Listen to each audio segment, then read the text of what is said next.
When we look around at the state of our nation today, it feels as though we are standing in the middle of a storm that refuses to pass. The scenes unfolding in Pakistan do not resemble the ordinary struggles of a developing country. They look like fragments of a doomsday vision. Streets that were once full of life now lie broken, drowned, or abandoned. Fields that once fed families are buried under water or scorched by unforgiving heat. Homes built with years of sacrifice have been reduced to piles of mud and debris in just a matter of days. For so many people, the present looks like the end, and the future feels too heavy to imagine. These are not exaggerated pictures painted for effect. They are the reality that millions of men, women, and children are living through at this very moment. Imagine waking up not to the sound of an alarm clock, but to the roar of floodwaters rushing through your village. Imagine stepping outside and finding not the familiar streets of your neighborhood, but a wasteland where every landmark is washed away. Imagine searching for bread when there is no shop left standing, no money in hand, and no hope that tomorrow will bring anything different. This is not a passing nightmare. This is daily life for countless families in Pakistan. When we call these doomsday scenes, it is not because we want to dramatize suffering. It is because the scale of devastation feels biblical. Nature itself has become unforgiving, floods sweeping away entire districts, heat waves burning through already fragile lives, and earthquakes shaking communities that have nothing left to give. And all of this is happening against the backdrop of economic collapse, where even the basic price of food is out of reach for the poor. People are not simply fighting poverty anymore. They are fighting for survival against forces that make every breath a test of resilience. In villages, I have seen mothers holding children who cry not from stubbornness but from hunger. Their tiny stomachs are empty, and the mothers have nothing left to offer. In cities, fathers stand in endless lines for flour or fuel, their dignity eroded by a system that promises help but delivers only frustration. Young people once full of ambition now sit idle, not because they lack dreams, but because the opportunities to chase those dreams have been stolen from them. And when a generation loses hope, the entire nation feels the tremors. We call our land blessed, and indeed it is, a country rich in resources, culture, and faith. Yet today it feels cursed with neglect and abandonment. How ironic that the soil that once grew golden fields of wheat now cannot even provide a single meal to the farmer who tills it. How tragic that rivers, which should have been harnessed for prosperity, now rise like monsters, drowning entire towns. How painful that a nation built with so much sacrifice stands on the brink of collapse, watching helplessly as misery multiplies. This crisis is not confined to one province or one community. It spreads like fire, touching every home in some way. The privileged may escape the floodwaters, but they cannot escape the rising prices, the insecurity, the crumbling infrastructure, and the fear that grows louder with every passing day. The poor carry the heaviest weight, but the cracks in our nation are so wide that no one can truly stand apart and untouched.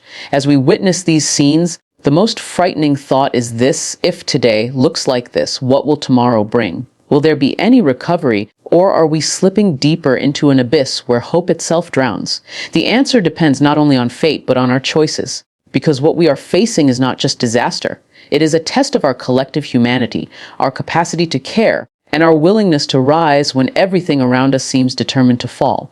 The doomsday scenes of Pakistan are not prophecies of an inevitable end. They are warnings, raw and urgent, telling us that unless we act, unless we care, unless we unite, the future will indeed mirror the present. And that is why we cannot afford to stand still, waiting endlessly for help that never comes. Behind every number we read in reports, behind every statistic broadcast on the news, there is a story that carries unimaginable weight. Too often we talk about floods, hunger, or displacement in figures. Millions affected, thousands dead, countless homeless.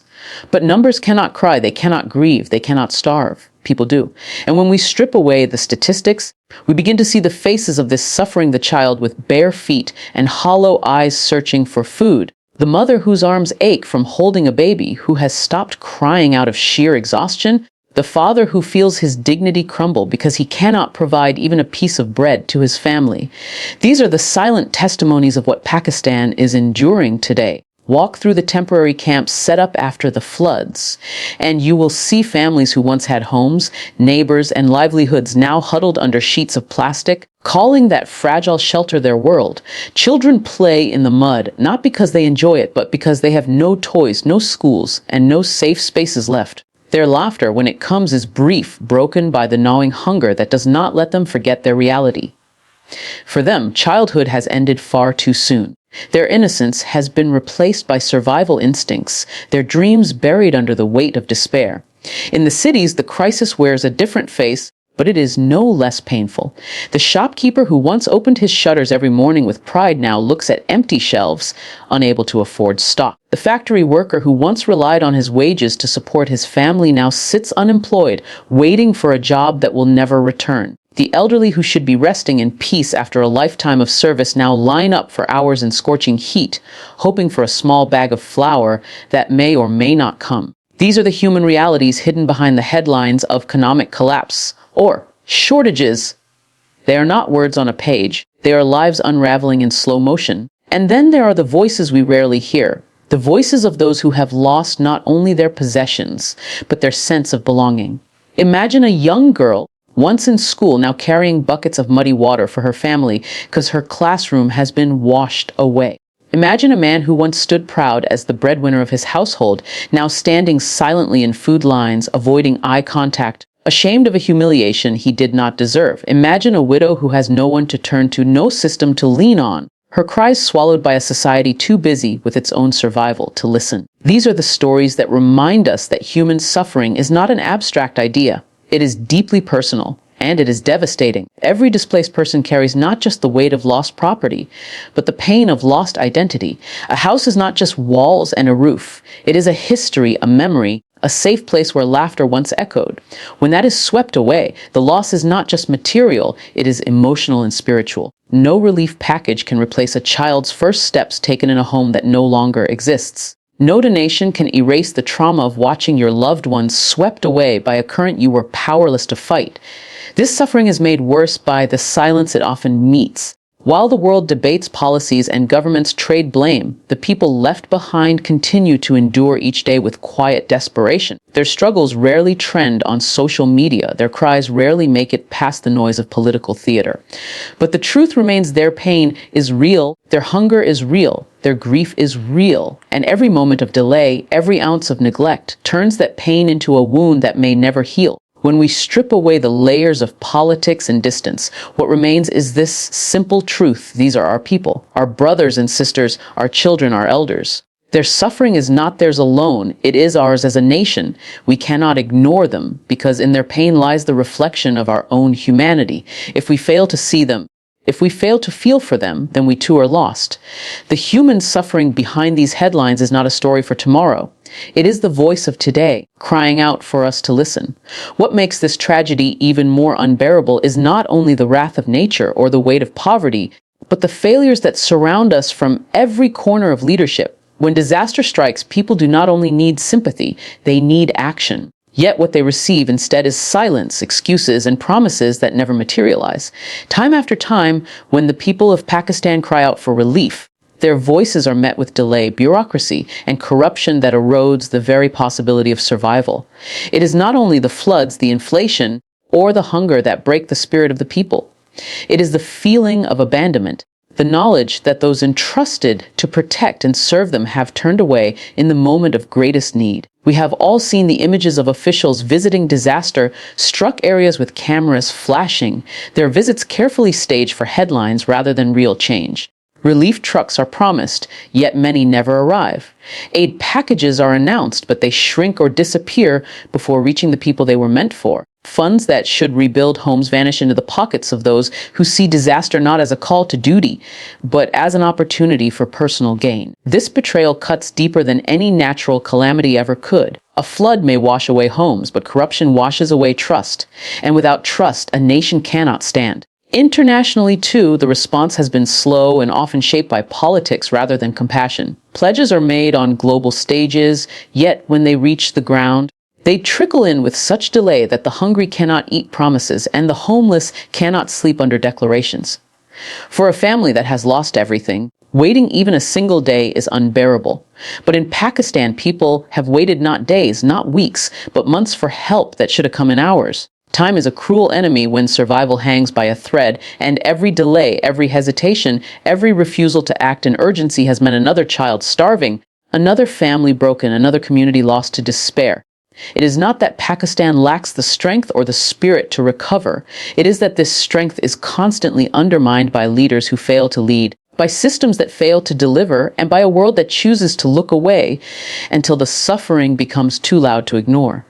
This is the bitter truth. Disasters may be natural, but the scale of destruction we see today is man-made, multiplied by years of negligence, greed, and apathy. And while leaders argue over policies, while officials sit in air-conditioned rooms debating who to blame, the people sit under open skies, drenched in rain, scorched by heat, waiting for someone to remember them, waiting for someone to treat them as human beings deserving of dignity, not as numbers on a relief report, waiting for help that feels like it will never come. That waiting is perhaps the cruelest wound of all.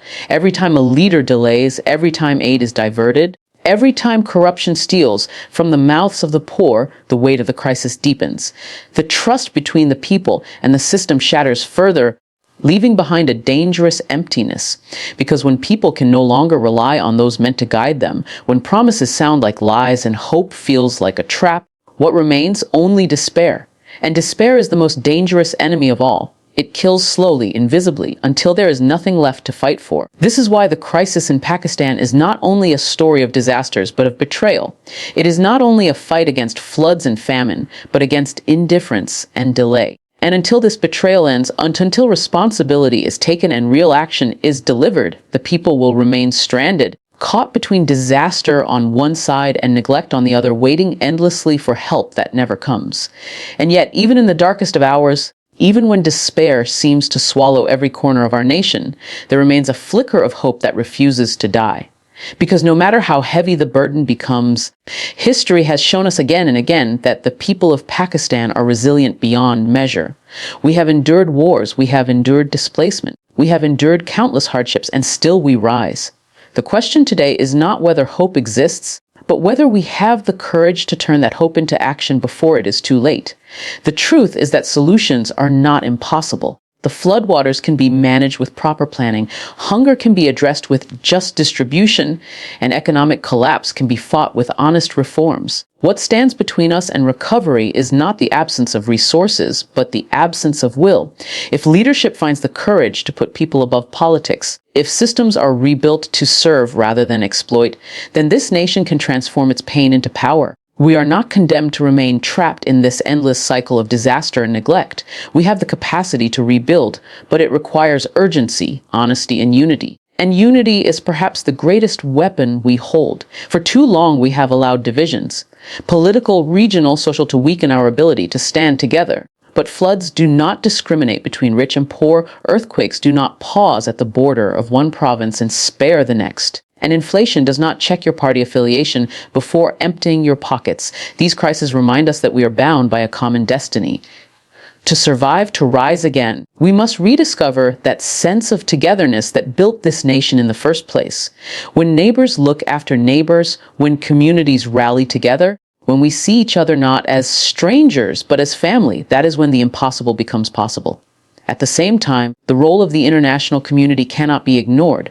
Pakistan does not suffer in isolation. The disasters we face are often linked to global climate change, to decisions made far beyond our borders. That means the world has a responsibility, moral and human, to stand with us in this hour. But waiting endlessly for help that trickles in too late cannot be our only path. We must demand justice, but we must also create our own strength. Because aid can fill a stomach for a day, but reform can feed generations. Donations can rebuild houses, but integrity in leadership can rebuild a nation. And so I say this, let us not be defined by our suffering. Let us be defined by how we respond to it. Let the doomsday scenes that we see today be remembered not as the end of our story, but as the moment we decided to fight for a better one. Let every tear become fuel for change, every loss a reason to demand more, every cry a call to stand stronger. We cannot control the storms that come our way, but we can control whether we face them divided and broken, or united and determined. What Pakistan needs today is not just sympathy. It needs courage. It needs leadership that does not hide behind excuses, citizens who do not lose themselves to hopelessness, and a collective spirit that refuses to surrender. Because hope alone is not enough. Hope must walk hand in hand with action. Action in our policies, action in our communities, action in our hearts. If we dare to believe, and if we dare to act, then the scenes of despair that surround us today will one day be replaced with scenes of revival. The cries of hunger will be replaced with the laughter of children, the ruins of homes with the foundations of stronger communities, and the silence of neglect with the voices of a people rising together. The time for waiting is over. The time for action is now.